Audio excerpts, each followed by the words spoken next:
Hey guys, welcome back to the channel. I want to tell you guys we got something a little bit different today. Today what we're doing is we're doing a little bit of a presentation on the top 10 common cards that we have in the current standard rotation. These are the top 10 cards that I think are the best cards that we have. And you know, of course it's up to debate, right? If you want to say that, hey, this card is a better card, you can put that in the comments. We welcome all of those stuff. All right. We're just trying to give you guys a little bit of extra content, right? So we got this, it's going to be coming out on Thursday. We got the uncommon cards to continue the series next Thursday. The Thursday after that, we're going to be showing what I think is the top 10 rare cards in the current standard rotation on of course, the Thursday. Then the Thursday after that and the Thursday following, we'll go with the mythics and, of course, the masterpieces. Yeah, so we're trying to give you a little bit of extra content here on the channel, guys. What I want to point out before we get started is that I recorded these videos prior to the release of the Phyrexia All Will Be One set, and you know, I kind of thought it would be a good idea to re-record these and maybe just include those cards, but then I realized, hey, I don't know anything about those cards. I've never played with them. I don't have them in my current collection, and I haven't seen them. Right, so it would be kind of unfair to include those cards and just recommend those cards to you if I haven't even played them. So we're not going to go do that. We're going to talk about the things that we know here, and you know, we'll include those in a different video which we already released for you folks. So yeah, that's just to let you guys know off the top.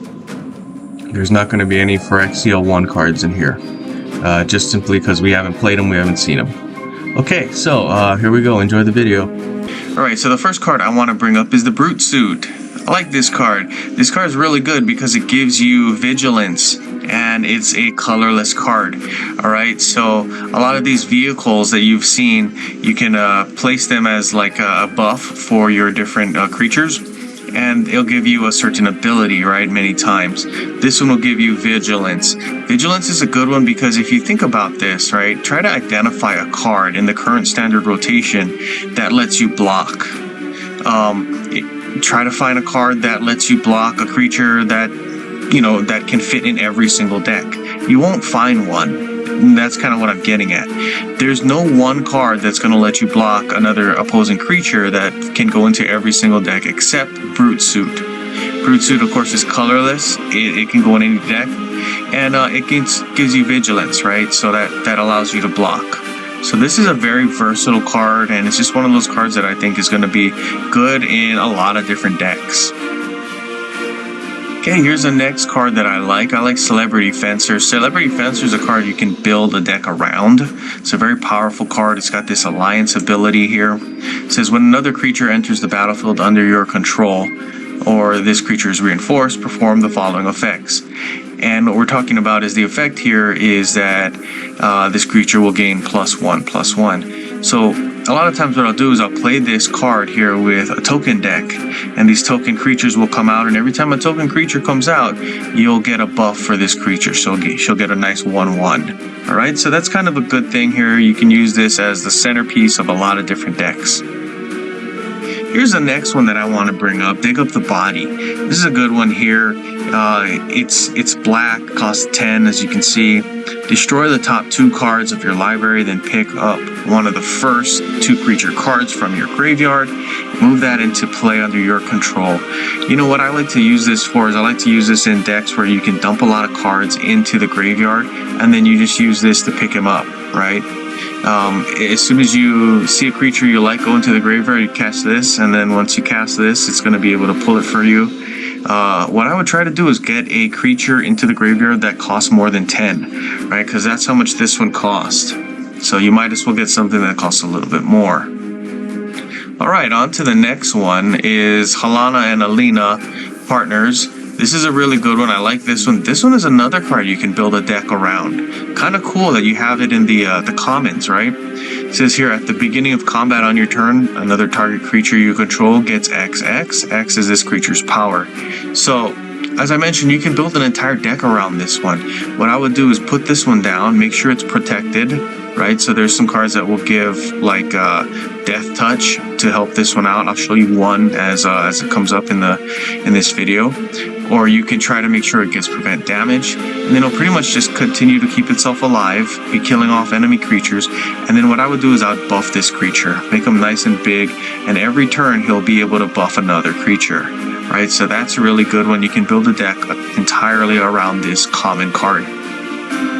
Here's a card that I've kind of used in sync with the last one that I just showed you, and it gives you vigilance and it gives you a nice buff. This is Bruno Seju. This is a really good card here because, you know, it helps to protect your creatures. It gives you vigilance, and it, you know, makes your creatures stronger.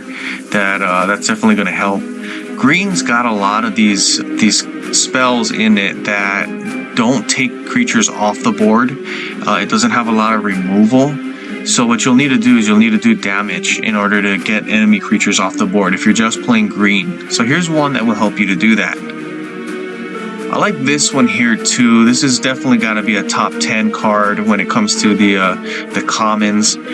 Spinning Wheel Kick. As I mentioned, there's in fact no like removal cards that are very, very consistent that you can use just, you know, regularly in the common set here, right?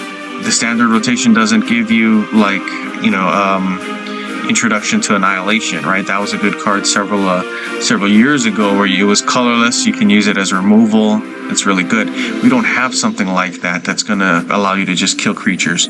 So you're going to have to do damage, right, if you're using green. This one allows you to do damage to the first 2 creatures instead of the first 1 creature. So this is good. You like this one. It definitely does help. Spinning Wheel Kick. Here's another one. It's got that Alliance ability. This one is a really good one. I think that you can use this card in a deck all by itself, and I've shown some of the championship level decks that I've built that have Witty Roastmaster here as a featured card, right? It's got that Alliance ability, so every time a creature comes into play, you can do the ability here, right? So it says deal 2 damage to your opposing Planeswalker. You can use this with tokens. That's what I would suggest. Have this one down, throw down a card that's going to get you a lot of tokens, and every time a token comes into play, you'll do 2 damage to your opposing creature. So that's going to help you to do a lot of damage. Here's another one I like, Serpentine Ambush. This one works well with tokens as well. It says target creature's base power and toughness become 5/5 until the end of turn. It gains a serpent subtype. That part's really not that important. But what I'd like to do is I'd like to use this with a deck that just stacks up tons of tokens. So maybe you could use like the White Spirit tokens or the Thopters or whatever you choose. Get a nice big fat stack of them, maybe like 10 or 12 high. And you can play this card. And if you have a stack, maybe let's say 20 high, right? 20 Thopters or 20 White Spirits or 20 whatever. Instead of those creatures being 1/1 each, and you'll have like a stack and it's worth like 20/20, you'll give each of those 5/5, right? So each base power will be 5/5, and instead of being the 20/20 creature, it'll be 100/100, right? So that's really good. This one does help. All right, here's the next card. It's Murder Investigation. This one comes from the Origin set. I like this one here. There's a lot of ways you can play this card. It says when a creature you control is destroyed, summon a 1/1 soldier. One of the ways you can use this is a lot of decks will ask you, hey, if you if you destroy a creature you control, you can have a special bonus, or you can convert mana or whatever, right? You could use this to continue to replenish your board with creatures that you can destroy. So it's really useful in that way. Here's another one. This one is the Shield Wall Sentinel. This one was featured in a video from Nalthazar, the friend of the channel. Nalthazar's got a lot of great videos on his channel, and I just suggested you guys go and take a look at his stuff. He put together a nice infinite combo with Shield Wall Sentinel. Basically what he did was he had another card that allows you to like reduce the mana cost for a creature that you have in your hand. This card will do the same thing. What you'll do is you'll place this card down. It's going to allow you to pick up another card with Defender. This, of course, is the only card with Defender in your hand, so you'll be able to pick up this one. And as you see here, it says the card that you pick up will gain 5 mana, so this will be 5 less. That other card that I'm not going to really mention, it minuses 6 from the casting cost, so you'll have the whole thing paid for, and then you'll be able to put that one down. Then when you put that one down, you'll trigger this ability again, you'll be able to pick up the next one, that will be fully paid for, and then so on and so forth. So good stuff there on that one, thanks to Nalthazar.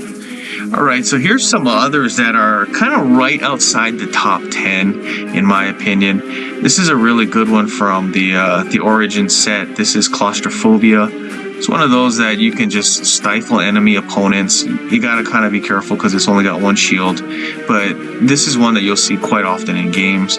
When this support is in play, your opponent's first creature will be disabled. They can't attack with it, and it's gonna buy you some time, really. So, good card here. Here's another one I like, Nisa's Pilgrimage. This one will convert 2 gems to green at the beginning of your turn. The thing that I really like about this is it only costs 3, guys. That's really, really important. You know, a lot of times if you're going to play cards like this that will convert, you know, you just want to get them down and then just move on to the next, right? So this one will help you to do that. Really, really good card there. Alright, here's the last one I want to talk about for the honorable mentions. I think this is a good one. It's just outside of the top 10 in my opinion. Alright, Gnarl Root Trapper. This one gives Death Touch to another creature. So this is a good one. You kind of can give Death Touch to anything that you want except itself. And Death Touch is one of those abilities that just is really strong. It helps you to eliminate creatures if you can use it correctly. And I really like this card a lot. Okay guys, let me know what you guys think of the list. Drop your comments in the comments section, like and subscribe, and that helps the channel, of course. Okay, that's it from me. Good gaming, everyone.